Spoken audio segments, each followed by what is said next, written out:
పరిశుద్ధ గ్రంథంలో నుండి ఒక విషయాన్ని నేను జ్ఞాపకం చేయాలని మీకు ఆశపడుతున్నాను.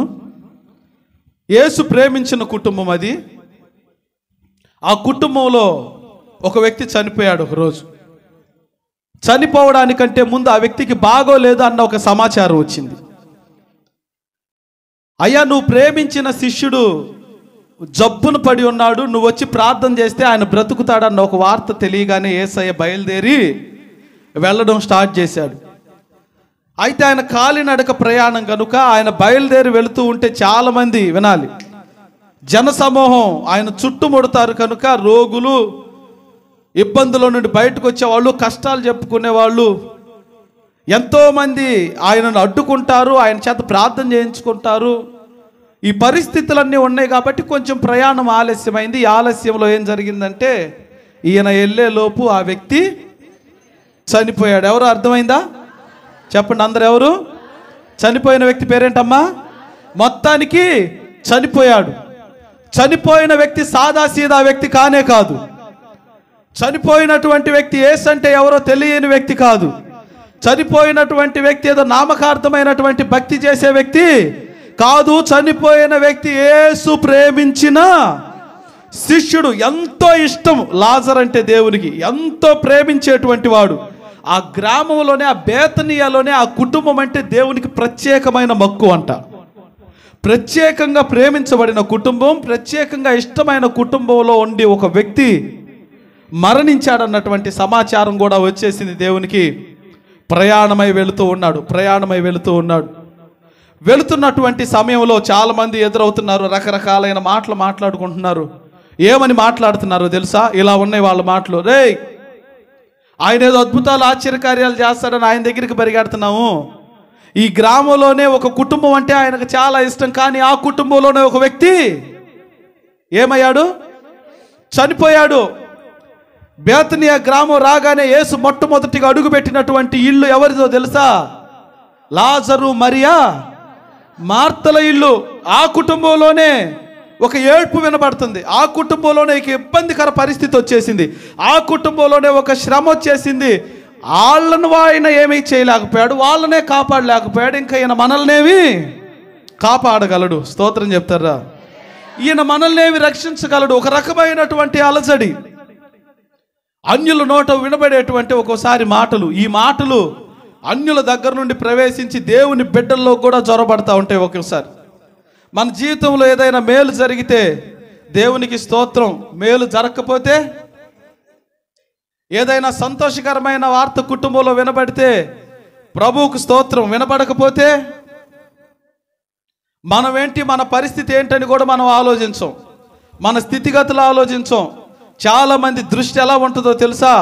దేవుడు చెయ్యనే లేదు, దేవుడు జరిగించనే లేదు, దేవుని దగ్గర నుంచి మేము ఇది పొందుకొనే లేదు. నేను జ్ఞాపకం చేస్తున్నాను, మనం మాట్లాడుకునేటువంటి అవిశ్వాసపు మాటల విధంగా దేవుడు చేతగాని వాడు కానే కాడు. ఆయన మాట మార్చుటకు మానవుడు కాడు. రక్షించనేరుకున్నట్లు ఆయన హస్తము కూర్చుకోలేదు. నరవలేని నాలుగు కదా. ఇప్పుడు ఒక మాట మాట్లాడితే ఇంకో గంటకి ఇంకో మాట మన పరిస్థితులు ఏంటంటే, పెట్టినాడు పెళ్ళి, పెట్టకపోతే చెప్పాలి అందరూ. అంత బాగుంటేనేమో పొగుడుతాము, నీకు అనుకూలంగా లేకపోతే ప్రేమించే వ్యక్తివి నువ్వే అవుతావు, శత్రువు కూడా ఒక్కోసారి. ఇలా చెబుతూ ఉంటారు కదా కొంతమంది. అయ్యా, నేను ఎవరినైతే నమ్మి ఎక్కువగా ప్రేమించానో వాళ్ళే నాకు శత్రువుగా ఉన్నారా? మీ జీవితాల్లో అట్టంటోళ్ళు ఉన్నారంటారా? లేకెందుకు ఉంటారులే. అసలు ఒక ఇంట్లో ఉన్న నలుగురికే సెట్ అవ్వట్లా.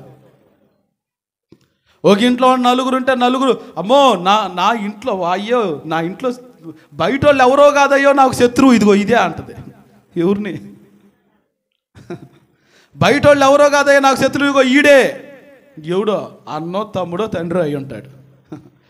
బయట ఏదో కాదయ్యా, ఇదిగో నా పాడి కట్టేది వీళ్ళే. ఎవరో ఆ అక్కో చెల్లో ఆ అమ్మో అయి ఉంటుంది. అదేంది నీ ఇంట్లోనేనా? అవును. ఒక్కోసారి కనిపిస్తే ఒక్కోసారి అంటదే, అయ్యా దేశంలో ఇదిగో దీనంత మంచిది లేదయ్యా, ఇది నాకు ప్రాణంతో సమానం అంటదే. 2 రోజులు పోతే ఆమెనే. నేను ఇంతకీ ఏది నమ్మాలి? నువ్వు చెప్పే మాట ఏది కరెక్ట్? అసలు మన పరిస్థితి ఏంది? పెడితే పెళ్ళి, పెట్టకపోతే సావు. ఎలా పడితే అలాగ మాట్లాడేసే రాకో. కానీ నా దేవుడు ఒక్కసారి నువ్వు నా బిడ్డు అని చెప్పిన తర్వాత, కొంతకాలం తర్వాత నువ్వు ఆయనకు గాయాలు రేపిన, ఆయన ఇబ్బంది పెట్టినా, 10 సంవత్సరాల తర్వాత వచ్చి నువ్వు ఆయన కదిలించినా కానీ ఆయన ఏమంటాడు తెలుసా? ఇప్పటికీ నువ్వు స్తోత్రం కలుగునుగాక. బిగ్గరగా చెప్దాం హల్లెలూయా. మనం ఏడ్చినటువంటి టయాలను మనం కూడా మర్చిపోతాం. ఒక్కోసారి దేవుణ్ణి అడిగినటువంటి టయాలను మనం కూడా మర్చిపోతాం.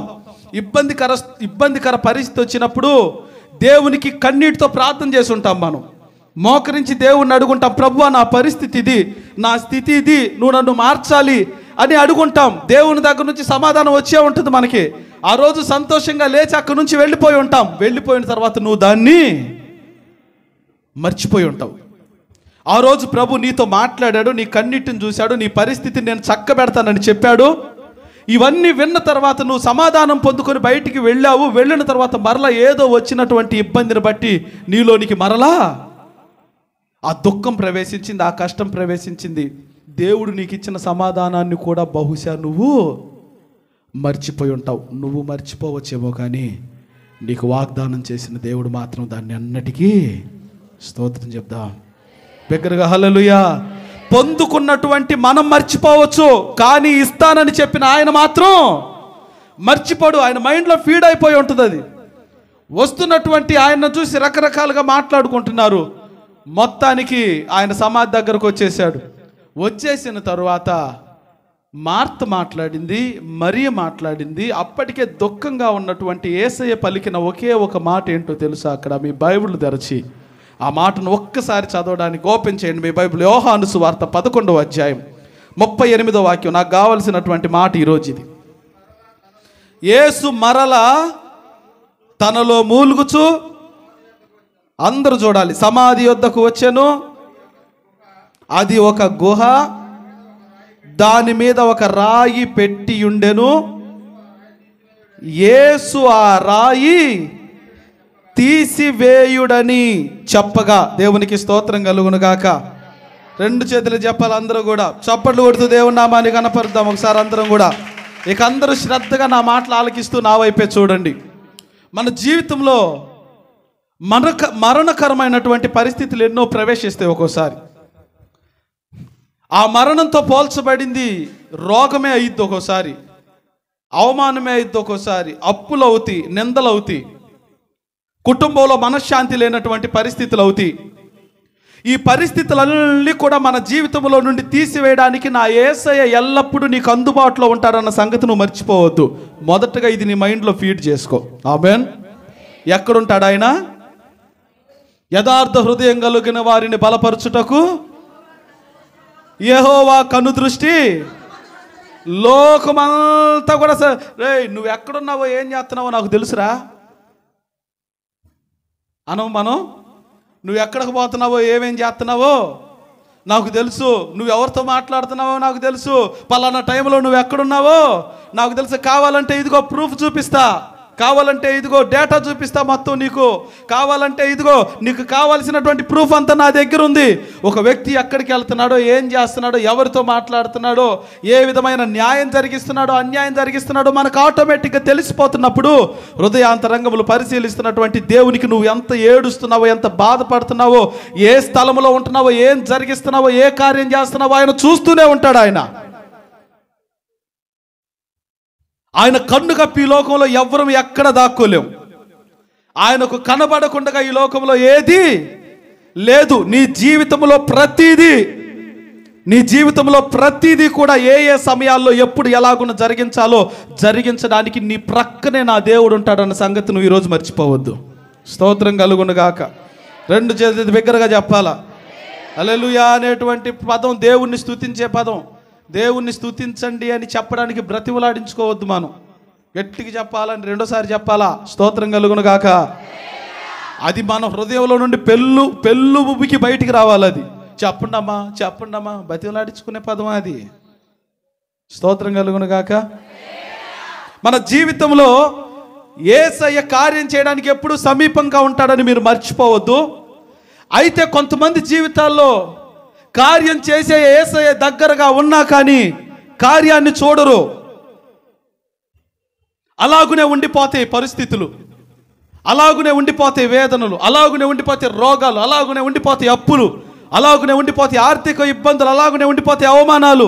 ఒక్కొక్కరు నోరు తెరిస్తే ఒక్కొక్కళ్ళ జీవితంలో ఉన్నటువంటి లిస్టు చెప్తే ఒక నోట్స్ కూడా సరిపోదు రాత్తా కూర్చుంటే. చెప్పమ్మా నీ సమస్య ఏందని చెప్తా ఉంటే ఒక గంట పెన్ అయిపోతుంది, నోట్స్ అయిపోద్ది, ఇంకో నోట్సు తెప్పించి ఎందుకు ఇంకా అవలా, ఇంకా పూర్తవలా, ఇంకా ఉన్నాయి, అన్నున్నాయి లిస్టు. సాధ్యం చేసే దేవుడు, చక్క పెట్టేటువంటి దేవుడు నీ జీవితంలో నీ ప్రక్కన పెట్టుకొని కూడా నువ్వు జీవితకాలం అంతా ఈ మాటలు చెప్పడానికి వీలు లేదు. ఇంకా నువ్వు ఆ మాటలు చెప్తున్నావంటే జరుగుతున్న ఒక లోపం చెప్తాను ఈరోజు నేను. ఎక్కడ తేడా పడుతుందో చెప్తాను నేను. లాజరును యేసయ్య బ్రతికించగలడు, లాజరును యేసయ్య లేపగలడు, లాజరును తిరిగి సమాజంలో సజీవుల జాబితాలో నిలబెట్టగలడు. అలా యేసయ్య నిలబెట్టడానికి యేసయ్యకు అక్కడ ఒకటి అడ్డుగా ఉంది. యేసయ్య మాట్లాడుతున్న మొట్టమొదటి మాట ఏంటో తెలుసా? మొదటిగా మీరు ఆ రాయని స్తోత్రం చెప్తారా గట్టిగా? హల్లెలూయా. యేసయ్య సమాధి దగ్గరకు రాగానే లాజరు బయటికి రాని ఒక కేక వేయలా. అందరు ఎదురు చూస్తున్నారు. యేసయ్య వచ్చేసాడు కదా, యేసయ్య యందు విశ్వాసం ఉంచిన వారు, దేవుని యందు నమ్మిక ఉంచిన వారు అనుకుంటున్నారు ఇప్పుడు యేసయ్య నోరు తెరిచి ఒక మాట పిలుస్తాడు, ఒక మాట పిలవగానే లాజరు బయటకు వచ్చేస్తాడని అందరు ఎదురు చూస్తున్నారు. కానీ అందరూ ఎదురు చూసినట్టు లాజరును బయటికి రా అని దేవుడు మొట్టమొదటిగా మాట్లాడలా. దేవుడు సమాధి దగ్గర నోరు తెరిచి చెప్పిన మొదటి మాట ఏంటో తెలుసా? ముందు ఆ రాయని, దేవునికి స్తోత్రం, ముందు ఆ రాయిని తొలగించండి. నీ జీవితంలో యేసయ్య ఏ అద్భుతం చేయాలన్నా, ఏ రోగం పోవాలన్నా, ఏ అప్పులు తీరాలన్నా, ఏ ఆత్మను పొందుకోవాలన్నా, ఏ విధంగా నువ్వు ఫలించాలన్నా మొదట దేవుడు చెప్తున్నాడు ఆ రాయిని. ఏదో ఒక రాయి అడ్డుపడి ఆపింది. ఆ రాయి అడ్డంగా ఉండి దేవునికి మనకు ఒక సజీవత్వాన్ని, ఒక ఆశీర్వాదాన్ని, ఒక దీవెనను లోపలికి రానివ్వకుండా ఒక రాయి అడ్డుపడి ఆపింది. యేసయ్య అంటున్నాడు మొదట ఆ రాయిని మీ జీవితంలో నుండి తీసేయండి. స్తోత్రం కలుగునుగాక.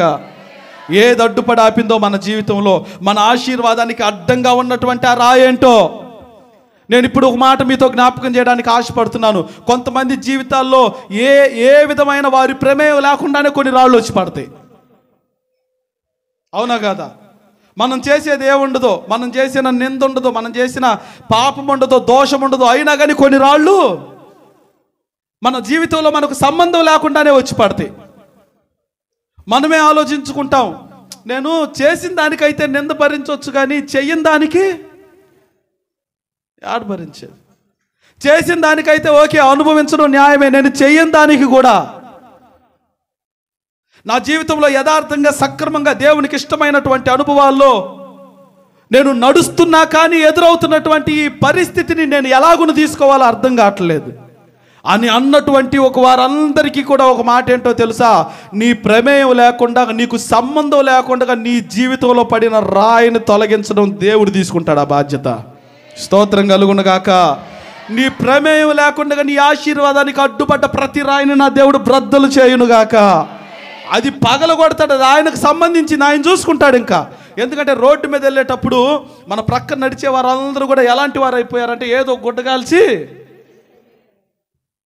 అలాగే ఉన్నారు ఈరోజు.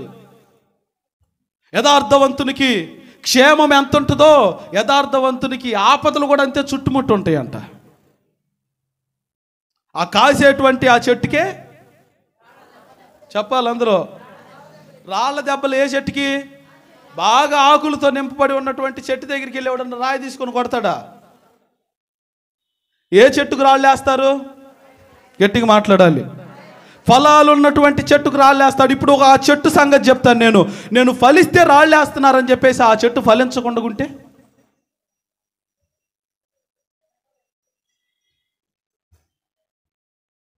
నేను ఫలిస్తే రాళ్ళు వేస్తున్నారని ఫలించకుండా ఉంటుందా ఆ చెట్టు?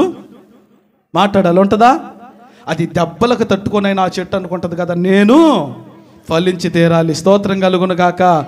నీ జీవితంలో నీకు సంబంధం లేకుండా వచ్చిన ప్రతి రాయిని నా దేవుడు తప్పించునుగాక.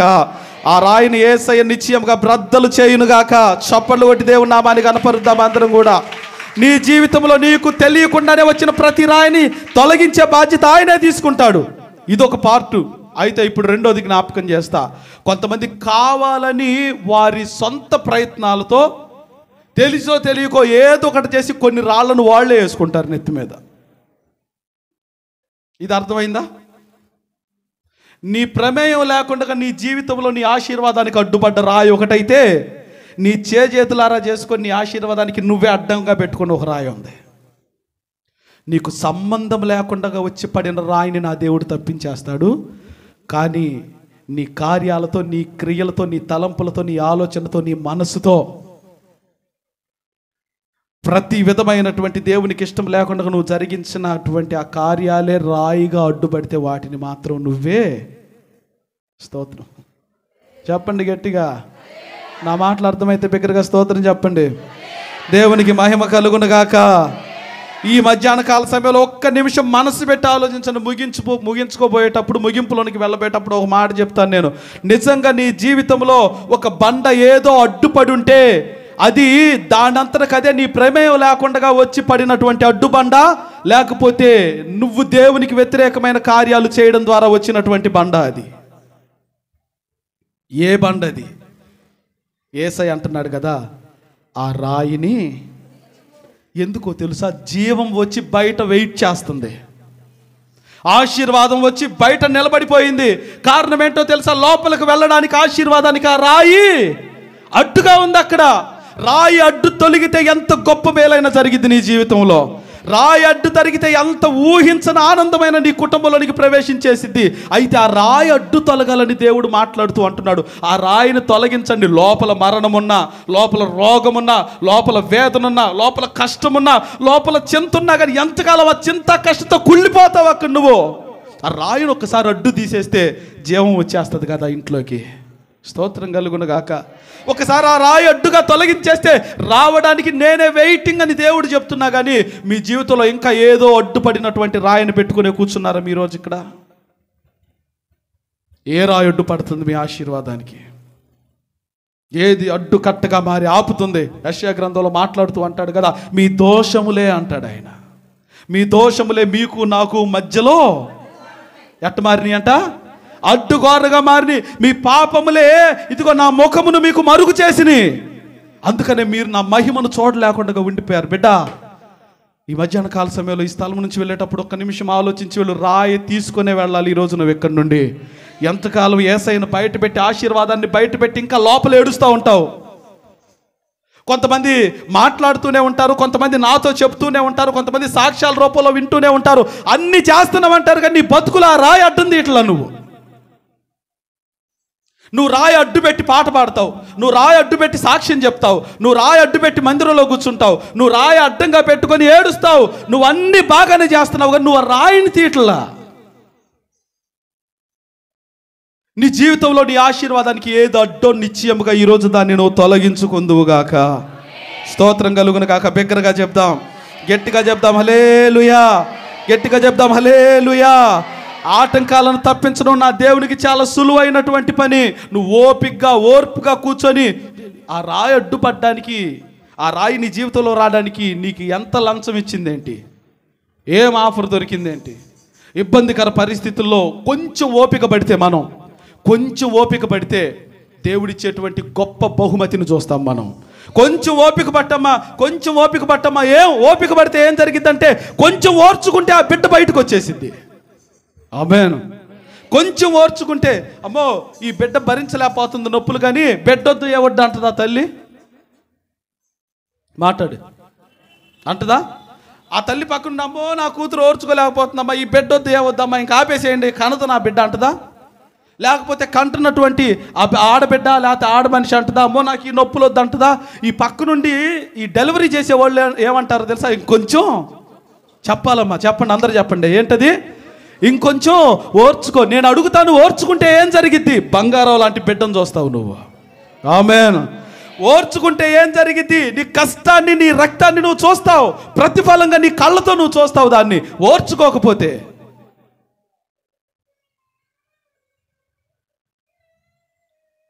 నా దేవుడు నీ జీవితంలో ప్రవేశింపజేయాలన్నటువంటి ఆశీర్వాదానికి అడ్డంగా ఉన్న ప్రతి బండను ఈరోజు పగలగొట్టుకోవాలి ఇక్కడి నుంచి. నా దేవుడు మాట్లాడుతున్నటువంటి పదే మాట అది. ఏది అడ్డంగా ఉంది నీ జీవితంలో? ఆ సమాధి మీద ఉన్న రాతిని తొలగిస్తేనే లాజరు బయటికి వస్తాడు. జీవం కలిగిన నా మాట కుటుంబంలోనికి వెళ్ళాలంటే కుటుంబంలో ఉన్న అడ్డంగా ఉన్నటువంటి ఆ బడ్డ బ్రద్దలవ్వాల్సిందే. అది మీ ప్రమేయం లేకుండా వస్తేనేమో దాన్ని నేను తీస్తాను. మీ ప్రమేయంతో మీరే ఒక బండను అడ్డం చేసుకుంటే ఆ బండను మీరు తీసే ప్రయత్నం చేసుకోండి. అది అబద్ధమో, మోసమో, దోషమో, దొంగతనమో, అది నరహత్య, అది వ్యభిచారం, అది జోదమో, త్రాగుడో, అది ఏదైనా ప్రతిదీ ఒక బండే నీ జీవితంలో. గుర్తుపెట్టుకో, దేవునికి ఇష్టం లేని కార్యం జరిగించే ప్రతిదీ ఒక బండే. ఆ బండను నువ్వు తీసివేసుకుంటే దేవుడు అంటున్నాడు కదా, సరాసరి నా మాట లోపలికి వెళ్ళిపోయి చచ్చిన ప్రతి దాన్ని కూడా బ్రతికించేసింది ఆ మాట. ఆమేన్. ఈ జీవితంలో ఇది చచ్చింది అనుకుంటున్నావు కదా, ఆ బండను ఒకసారి అడ్డు తీసి చూడు, చచ్చింది అట్ట లేచి నీ ముందు నిలబడిద్దా. నిశ్చయముగా పోవాల్సినవన్నీ పోతాయి, రావాల్సినవన్నీ వస్తాయి. యేసయ్య మాట్లాడాడు. మాట్లాడిన తర్వాత కొంతమంది వచ్చి ఆ బండను ఏం చేశారు? తొలగించారు. ఎప్పుడైతే బండను తొలగించారో ఇప్పుడు నా దేవుడు నోరు తెరిచి మాట్లాడడం మొదలుపెట్టాడు. లాజరు, సమాధిలో ఉన్న లాజరును చూసి మాట్లాడుతున్నాడు. లాజరు, నువ్వు లేచి బయటకు రా. యేసయ్య బయట నుండి పిలిచినటువంటి, పిలుపు వేసినటువంటి కేక ఎక్కడికి వెళ్ళిందో తెలుసా? సమాధిలోనికి వెళ్ళి చనిపోయి 4 దినాలైనటువంటి లాజరు శరీరంలో ఒక క్రొత్త ప్రాణంగా రూపుదిద్దుకుందంట. ఆ మాట స్తోత్రం కలుగునుగాక. బిగ్గరగా చెప్దాం హల్లెలూయా. నేను జ్ఞాపకం చేస్తున్నాను, నీ కంటికి అది ఇంకా లేనట్టు కనపడుతుంది, నీ కంటికి అది పాడైపోయినట్టు కనపడుతుంది, నీ కంటికి అది కుళ్ళిపోయినట్టు కనపడుతుంది, నీ కంటికి అది ఎందుకు పనికిరానట్టు కనపడుతుంది. ఒక్కసారి బండను అడ్డు తీసి నా దేవుని మాటకు నువ్వు అవకాశం ఇస్తే ఆ మాట చనిపోయి కుళ్ళిపోయిన దాన్ని కూడా నూతనమైన జీవం ఇచ్చి నిలబెట్టేస్తుంది. స్తోత్రం కలుగునుగాక. ఇంకా లేదని చెప్పేశారు అందరూ, అవుట్ అన్నారు, ఇంకా కష్టం అన్నారు, ఇంకా ఇబ్బంది అన్నారు, ఇంకా వల్ల కాదన్నారు. అయితే నీ రాయిని అడ్డు తీసి దేవునికి అవకాశం ఇచ్చి చూడు. నీ జీవితంలో రాళ్ళు అలాగునే ఉంటే, అడ్డు బండలుగా ఉంటే నీ ఆశీర్వాదాన్ని నువ్వు చూడలేవు బిడ్డ. నీ వంతు నువ్వు చేయాల్సిన ప్రయత్నం ఏదో ఒకటి ఉంది. స్తోత్రం కలుగునుగాక. బిగ్గరగా చెప్దాం హల్లెలూయా. బాగా ఆరోగ్యంగా ఉండేవాడు, మంచిగా తినేవాడు, మంచిగా పుష్టిగా ఉండేవాడు, 70-80 కేజీలు ఉండేవాడు, మొహం అంతా కలకలగా వెలిగిపోతూ ఉండేది. ఏమైందో తెలియదు కానీ ఒకరోజు సావు రూపం పడింది. ఇంతే తింటున్నాడు. ఎంత? ఇంతే తింటున్నాడు. మంచినీళ్ళు ఇస్తే తాగట్లేదు. పొద్దున ఒకసారి, సాయంత్రం ఒకసారి అమ్మో నొప్పి అంటున్నాడు. ఒక 5 నిమిషాలు బాగానే ఉంటుంది, తర్వాత నార్మల్ అయిపోతున్నాడు. మరలా 2 గంటలు ఆగిన తర్వాత అమ్మో మళ్ళీ నొప్పి అంటున్నాడు. ఏంది గంటకు వచ్చే ఈ నొప్పి ఏంది? ఒకరోజు అర్ధాంతరంగా సడన్గా మంచంలో పడి మెలికలు తిరిగిపోతున్నాడు. ఏం జరిగిందో అర్థం కావట్లేదు. భార్య వచ్చి ఏమైందయ్యా అంటే మాట రావట్ల నోట్లో నుండి. అటు మెదులుతున్నాడు, ఇటు మెదులుతున్నాడు. ఒక పావును కన్నా తలకాయ మీద కొడితే అది ఎన్ని వంకరలు తిరిగిద్దో అన్ని వంకరలు మంచంలో పడి తిరుగుతున్నాడు. ఏంటో అర్థం కాక హోటా 108కి ఫోన్ చేశారు. అంబులెన్స్లో ఎక్కించి హాస్పిటల్కి తీసుకెళ్ళిపోతే హాస్పిటల్లో టెస్ట్ చేసి చెప్పింది ఏంటో తెలుసా? ఈ వ్యక్తి కిడ్నీలో ఏమున్నాయంట? గట్టిగా చెప్పండి, ఏమున్నాయి? రాళ్ళు ఉన్నాయి ఈ వ్యక్తి కిడ్నీలో. అందుకనే ఇట్టాగునా అల్లాడిపోతున్నాడు. ఇప్పుడు ఈ వ్యక్తిలోకి తిరిగి మరలా బలం రావాలంటే, తిరిగి యథావిధిగా తినాలంటే, మంచిగా నీళ్లు తాగాలంటే ఇమ్మీడియట్లీగా ఈ రాళ్లను, ఈ వ్యక్తి బతకాలి అంటే ఈ రాళ్ళు తీసేయాలి. స్తోత్రం. గట్టిగా చెప్దాం హల్లెలూయా. రాయలు తీసేయాలంటే ఆపరేషన్ జరగాలి. ఏదో ఇప్పుడు వచ్చినటువంటి లేజర్ ట్రీట్మెంట్తో ఆపరేషన్ జరగాలి. ఆ ఆపరేషన్ జరిగేటప్పుడు ఇబ్బందికరమైనటువంటి పరిస్థితులు కొన్ని ఉంటాయి, కొన్ని టాబ్లెట్లు ఉంటాయి, కొన్ని మెడిసిన్ ఉంటాయి. నాకేవద్దు, అసలు ఈ హాస్పిటల్ వాతావరణమే నాకు నచ్చలేదు, నన్ను ఇంటికే తీసుకుని వెళ్ళిపోండి అంటే నా రాళ్ళు నా దగ్గరే ఉంచుకుంటా, మీరెవర్రా తీయడానికి? కొంతమంది అంటున్నారులే, మరి నేనే ఉండి తీయడానికి, నీ రాయి పెట్టుకొని నువ్వే ఉండు, రేపొద్దున నీకు కూడా ఒక రాయి వేస్తారు ఊరు బయట. స్తోత్రం. గట్టిగా చెప్పాలి హల్లెలూయా. కొంత కఠినంగానే ఉంటుంది. స్తోత్రం చెప్పండి ఒకసారి. వద్దొద్దు, నా రాయి నాకు కావాలా, కష్టపడి సంపాదించుకొని పెంచుకున్నా. దేన్ని? ఎక్కడా? లోపల పెంచుకున్నావా బిడ్డ? ఇప్పుడు నా రాయి తీయడానికి వీలు లేదు అంటావు, నువ్వేమవుతా? నువ్వు సరిగ్గా ఒక ముద్ద అన్నం తినగలుగుతావా? అసలు ప్రశాంతంగా ఉండగలుగుతావా? అది అటు తిరిగినా నొప్పే, ఆ లోపల నుండి అది ఎటు కదిలినా కానీ నీకు నొప్పే. నువ్వు రిలీఫ్ అవ్వాలంటే, నువ్వు యథావిధిగా మరల నార్మల్ వర్షం అవ్వాలంటే ఆ రాయి నీలో నుండి తీసివేస్తే తిరిగి మరల నువ్వు జీవంతో నింపబడతావు. స్తోత్రం కలుగును గాక. ఒక్కొక్కళ్ళు అంటారు వాక్యంతో రాళ్ళు తీసుకోమని చెప్తుంటే, దేవుడు హెచ్చరికలు చేసి మాట్లాడుతుంటే రాళ్ళుదేమో ఇంకేమన్నా ఆప్షన్ ఉంటే చెప్పు. మేము దేవునికి టయాలేమో, యథార్థంగా ఉండం, ఒక కమిట్మెంట్తో ఉండం, ఒక సమర్పణతో ఉండం, ఒక నిబంధనతో ఉండం. రాళ్ళు పోవు, రాళ్ళు ఉంచుకుంటాం అడ్డంగా. ఆశీర్వాదానికి వేరే ఆప్షన్ ఏమన్నా ఉందా అని అడుగుతారు కొంతమంది. ఈ బతుకు మార్చుకోము, ఈ బ్రతుకు మారదు, ఆప్షన్ ఏమన్నా ఉందా అంటారు కొంతమంది. నా యేసయ్య ఏమంటున్నాడో తెలుసా? 6 రాతి బాణల్లో నీళ్లు అంచుల మట్టుకు నింపబడేంత వరకు ఇక్కడ ఉన్నటువంటి కరువు పోదు అన్నాడు అంతే ఆయన. అప్పటికే ఇబ్బందికర పరిస్థితుల్లో మొత్తం కొట్టుమిట్టాడుతున్నారు. ఎవడు పిలవమన్నాడు ఆ పెళ్ళికి నిన్ను అంటున్నారు. ఎవరిని? ఆ కానా అనేటువంటి ఊరిలో జరుగుతున్న వివాహం ఎవరు పిలవమన్నారు పెళ్ళికి? వెలితొచ్చేసింది, ఇబ్బందికర పరిస్థితి వచ్చేసింది. ఇప్పుడు దేవుడు ఏమంటున్నాడో తెలుసా? అంచుల మట్టుకు రాతి బాణల్లో నీళ్లు మీరు నింపండి. అడ్డంగా ఉన్నటువంటి ప్రతి కార్యం తొలగిపోయి జీవం ప్రవహించబోతుంది ఇక్కడ. స్తోత్రం కలుగును గాక. బిగ్గరగా చెప్దాం హల్లెలూయా. బిడ్డ, నీ జీవితంలో ఆశీర్వాదానికి అడ్డంగా ఉన్న రాయి తీసి చూడు, ఏం జరిగిద్దో. నువ్వు అడ్డుగా పెట్టుకున్నటువంటి ఆ నిర్లక్ష్యాన్ని తీసి చూడు, దేవునికి ఇష్టం లేని వైఖరిని తీసి, అబద్ధాన్ని చంపి చూడు, మోసాన్ని పక్కన పెట్టి చూడు, అన్యాయాన్ని పక్కన పెట్టి చూడు, దుర్మార్గతను విడిచిపెట్టి చూడు, దేవునికి ఇష్టమైన బిడ్డగా బ్రతికి చూడు, ఒక మంచి సమర్పణతో నువ్వు నిలబడి చూడు. ఆ మందిరం దగ్గరికి ప్రతి ఏటేటా వెళుతుంది, ఆ షిలోహుకు పోతుంది, ప్రార్థన చేస్తుంది, వెనక్కి వస్తుంది, ప్రార్థన చేస్తుంది వెనక. ఒక సమర్పణ లేకుండా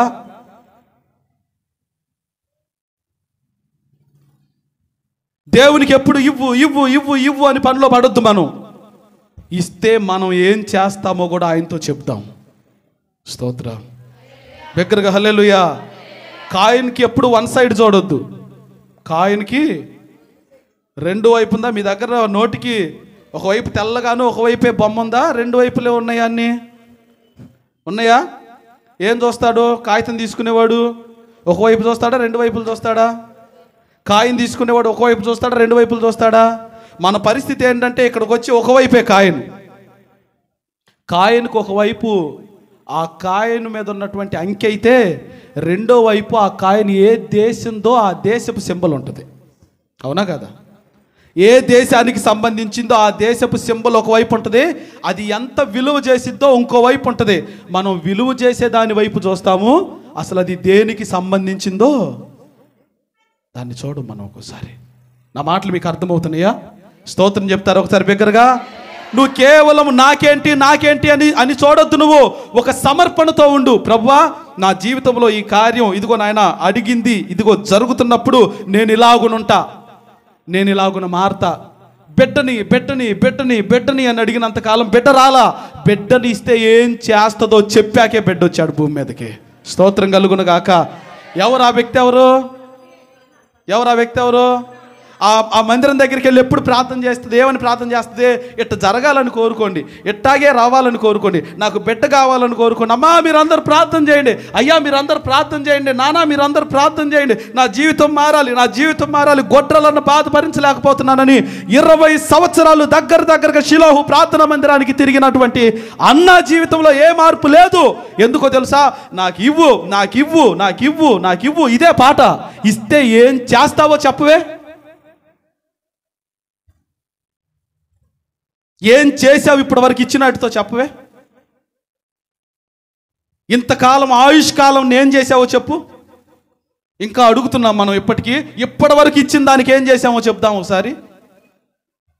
ఇప్పటి వరకు బ్రతికించిన దానికి ఏం చేసామో చెప్దామా? ఎప్పుడో చచ్చిపోయిన తర్వాత దేవుని న్యాయ సింహాసనం ఎదుట లెక్క అప్పచెప్పుకోవాల్సిన లెక్క అప్పచెప్పుని ఈరోజు చెప్దామా? ఇప్పటి వరకు ఏం చేశాం మనం? దేవుడు నోరు తెరిచి అన్నతో మాట్లాడుతున్నాడు. ఇవ్వు అని అడుగుతున్నావు అన్న, అసలు ఇస్తే ఏం చేస్తానో చెప్పవేంది? నువ్వు ఏం చేస్తానో చెప్పవే. ఒకరోజు తెలియకుండానే ఆ మాట హృదయంలోనికి వెళ్ళిపోయింది. ఆ అడ్డంగా ఉన్న బండను తీసుకున్న తర్వాత, హృదయానికి అడ్డంగా ఉన్న బండను తీసుకున్న తర్వాత, ఇవ్వు అనే అడుగుతున్నాను నేను, అసలు ఇస్తే ఏం చేస్తానో చెప్పనేంది. అప్పుడు నోరు తెరిచి మాట్లాడుతుంది, ఒక్కసారి నాకు బిడ్డనిస్తే తిరిగి మరలా ఆ బిడ్డను నీకే, స్తోత్రం కలుగునుగాక, తిరిగి నీకే ఇస్తానన్న ప్రార్థన ఇంకో 5-6 సంవత్సరాలు చేసిందా? ఇవ్వు అన్న ప్రార్థన 20 సంవత్సరాలు దగ్గరగా. ఇస్తే నేను ఇది చేస్తానయ్యా అన్న ప్రార్థన ఒక్కసారే చేసింది. నీకు అర్థమవుతుందా? విననేరకుండానట్లు నా చెవులు బంధంగా లేవు. నువ్వు ఇస్తే ఏం చేస్తావో చెప్పట్లేదు. నువ్వు చెప్పు, ముందు నీ జీవితాన్ని ఎట్ట నడిపించుకుంటావో చెప్పు, దేవునికి ఎలా కృతజ్ఞత కలిగి బ్రతుకుతావో చెప్పు, ఏ అనుభవాలతో సన్నిధిలో ఆయనకి ఇష్టంగా బ్రతుకుతావో చెప్పు. అది ఎందుకు రాదో నిశ్చయముగా నా దేవుడు దాన్ని జరిగిస్తాడంతే. స్తోత్రం కలుగునుగాక. బిగ్గరగా చెప్తాం హల్లెలూయా. ఇదిగో నా దేవుడు వచ్చి నిలబడుతూ ఉన్నాడు. బండ తొలగితే జరిగిన అద్భుతం ఏంటో తెలుసా? జీవం వెళ్ళిపోయింది ఇంట్లోకి. మీ ఇంట్లోకి జీవం వెళ్ళాలంటే, మీ శరీరాల్లోకి జీవం వెళ్ళాలంటే, మీ హృదయాల్లోనికి జీవం వెళ్ళాలంటే, లోపల నిండి ఇబ్బంది పెడుతున్న, నరక యాతన పెడుతున్న ప్రతి ఇబ్బంది నిత్యముగా చావాలంటే ఆయన మాట వెళ్ళాలి. ఆయన మాట వెళ్ళాలంటే అడ్డంగా ఉన్న బండ తీయాలి ముందు. ఈరోజు ఆ బండ తీసుకొని ఇక్కడి నుంచి వెళితే ఎంత బాగుంటుందో. వెళుతూనే ఆ బండని ఇక్కడ బద్దలు కొట్టేసి వెళితే, ఈ రోజు కోసమే కదా నేను చూస్తుంది అంటాడు ఆయన. స్తోత్రం. నాకు అవకాశం ఇవ్వు అని గుమ్మం బయట ఎదురు చూస్తున్నటువంటి దేవుడు కనపడుతున్నాడా మీకు? నాకు ఒక్క ఛాన్స్ ఇస్తావా నీ జీవితాన్ని మార్చడానికి అని బయటే నిలబడి ఎదురు చూస్తున్న దేవుడు కనపడుతున్నాడా? ఆయన అడుగుతున్నాడు, ఒక్కసారి నాకు అవకాశం ఇచ్చి ఆ బండను తీస్తే నువ్వు లోపలికి వచ్చి ప్రతి విధమైనటువంటి ఆ శాపాన్ని జీవంగా మారుస్తాను నేను. స్తోత్రం కలుగునుగాక. 2 చేతులు అది బిగ్గరగా చెప్దాం. యెషయా గ్రంథం 58వ అధ్యాయము 9వ వాక్యంలో ఒక్కసారి ఆ రాయి తొలగితే ఏం జరిగిద్దో తెలుసా? చూడండి ఒకసారి 58:9 వాక్యం యెషయా గ్రంథం. చదువమ్మా. నీవు మొర్ర పెట్టగా ఆయన నేనున్నానని చెప్తాడంట. ఆయన ఇతరులను బాధించుటయు, వేలు పెట్టి చూపి తిరస్కరించుటయు, చెడ్డదానిని బట్టి మాటలాడుటయు నువ్వు మాని, ఆశించిన దానిని ఆకలి గొనిన వానికిచ్చి, శ్రమ పడిన వానిని తృప్తిపరచిన ఎడల చీకటిలో నీ వెలుగు ప్రకాశించును, అంధకారము నీకు మధ్యాహ్నము వలె ఉండును. చప్పట్లు కొట్టి దేవుని నామాన్ని కనపరు. బిగ్గరగా అందరం కూడా దేవునికి మహిమ కలుగునట్లు దేవుడు మాట్లాడుతున్న మాట ఏంటో తెలుసా? ఆ రాయి ఒక్కసారి తొలగిపోతే ఆ రాయి వెనకాలన్న అంధకారముల నుండి వెలుగు పుట్టిద్దంట. ఆమేన్. గట్టిగా ఆమేన్. రాయి వెనకాల ఏముందో తెలుసా? అంధకారం ఉంది. రాయి వెనకాల ఏముందో తెలుసా? చీకటి ఉంది. నువ్వు ఆ రాయిని తొలగించి చూస్తే దేవుడు అంటూ ఉన్నాడు, ఆ అంధకారములో నుండి ఒక వెలుగును పుట్టిస్తాను నేను, ఆ ఏడుపులో నుండి ఒక సంతోషాన్ని పుట్టిస్తాను నేను, ఆ దుఃఖములో నుండి ఒక సంతోషకరమైన దీవెనను నేను పంపిస్తాను. ఆ వెలుగు నీ జీవితంలోనికి రావాలంటే ఆ రాయిని తొలగించి చూడు బిడ్డ. నువ్వు ఇక్కడ చెప్పిన రాళ్ళు ఏంటో తెలుసా? ఇక్కడ చెప్పిన రాళ్ళు వేలు పెట్టి చూపి రాయి ఉందంట ఒకటి. ఏ రాయి అంటే అందరినీ ఆడట్టంటాడు, ఆమె అట్టంటిది, ఏమెట్టంటిది, అమ్మో దాని గురించి ఎవరికి తెలియదులే, ఆడి గురించి ఎవరికి ఏం చేస్తుందేమా చెప్పు, మాట్లాడండి అందరూ. ఏలు పెట్టి చూపిస్తున్నప్పుడు మన పరిస్థితి ఏంది? రెగ్యులర్గా మనం వాడే మాట, ఒకవేళ నీ వైపు చూపితే మిగతా వేళ్ళంట. ఇది ఒక రాయి అంట కొంతమంది జీవితాల్లో. అందరికి పేర్లు పెట్టేస్తాం మనం, అందరిని ఏలెత్తి చూపించేస్తాం మనం. అది కూడా ఒక రాయి, అది చావాలంట. రెండోది చెడ్డ దానిని బట్టి మాట్లాడేది కూడా ఒక రాయి అంట. చెడు మాటలు, నలుగురు కూర్చుంటే పనికి మాలిన ముచ్చట్లు, చెడ్డ సంభాషణలు, అది కూడా ఒక రాయి అంట. ఈ రాళ్ళన్నీ పోతేనంట బిడ్డ నీ జీవితంలో అంధకారములో నుండి వెలుగు ఉదయించిద్దంట. అంధకారములో నుండి వెలుగు పుట్టిద్దంట. ఎంతమందికి ఆశగా ఉంది అంధకారంలో వెలుగు పుట్టాలి నా జీవితంలో అని? అంధకారంలో వెలుగు పుట్టాలయ్యా. అంధకారంలో నీ జీవితంలో వెలుగు పుట్టాలంటే మీ జీవితంలో రాళ్ళేమి లేకపోతే పర్వాలా, మీకు సంబంధించకుండా, మీకు తెలియకుండా వచ్చిన రాయి అయితే పర్వాలా, దేవుడు చూసుకుంటాడు ఆ రాయ. కానీ మీకు తెలిసి మీ జీవితంలో మీరే రాళ్ళు ఏర్పరచుకుంటే ఆ రాళ్ళను మీరు తీసుకోవాలి. ఎందుకంటే ఆ రాయి తీసుకున్నదాకా జీవం బయటే ఉంటుందంట. జీవం బయటే ఉండి రాయి తీస్తే వస్తా, రాయి తీస్తే వస్తా, రాయి తీస్తే వస్తా. ఈ మధ్యాహ్న కాల సమయంలో రాళ్ళు అనేటువంటి ఒడ్డు బండలుగా జీవానికి ఉంటే వాటిని తీసుకొని ఈ రాత్రి, ఈ మధ్యాహ్నం ఈ స్థలం నుండి వెళదాం. ఈ ప్రత్యేకమైనటువంటి సమయంలో నీ జీవితంలో వెలుగును ఉదయింపజేయడానికి ఆయన ఇంకా బయట నిలబడ్డాడు. ఎప్పుడైతే సమాధి మీద ఉన్న రాయి తొలగిపోయిందో, చనిపోయి 4 దినాలు సమాధిలో ఉన్న లాజరు లేచి బయటకు వస్తాడని ఎవరు ఊహించలా. ఎప్పుడైతే బండ తొలగిందో లాజరు లేచాడు. నీ జీవితంలో అడ్డు బండ నిశ్చయముగా ఈ రోజుతో తొలగునుగాక. నువ్వు దేని కొరకైతే ఎదురు చూస్తున్నావో, ఇది ఇంకా నా జీవితంలో జరగదనుకుంటున్నావో, దానికంటే రెట్టిపోయిన ఆశీర్వాదముతో ఒక వెలుగు నీ కుటుంబంలో ఉదయించునుగాక.